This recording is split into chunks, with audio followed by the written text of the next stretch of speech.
আসসালামু আলাইকুম। আজকে আলোচনা করব রোজেন ট্যাবলেট সম্পর্কে।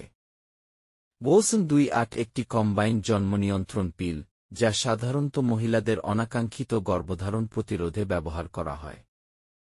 বোসন 2-8 ট্যাবলেট কি? উপাদান, ইনগ্রেডিয়েন্টস: এফিনিলস্ট্রেডিয়েল, লেভোনোরজেস্ট্রেল। এই দুইটি হরমোন মিলে কাজ করে।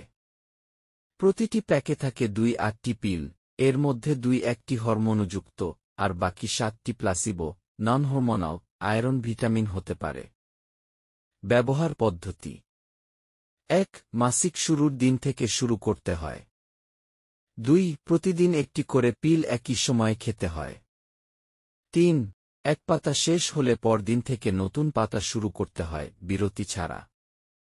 পার্শ্বপ্রতিক্রিয়া হতে পারে: মাথা ব্যথা, বমি বমি ভাব, পিরিয়ডে অনিয়ম, স্তনে ব্যথা বা জ্বালা পোড়া। ওজন বাড়তে পারে। মনে রাখবেন, নিয়মিত খেতে হবে, ভুলে গেলে কার্যকারিতা কমে যেতে পারে। যাদের উচ্চ রক্তচাপ, ডায়াবেটিস বা থ্রোম্বোসিস আছে, তারা চিকিৎসকের পরামর্শ ছাড়া খাবেন না। আশা করি সবাই ভালো আছেন। আমার ভিডিওটি ভালো লাগলে অবশ্যই সাবস্ক্রাইব করবেন। সকলকে ধন্যবাদ।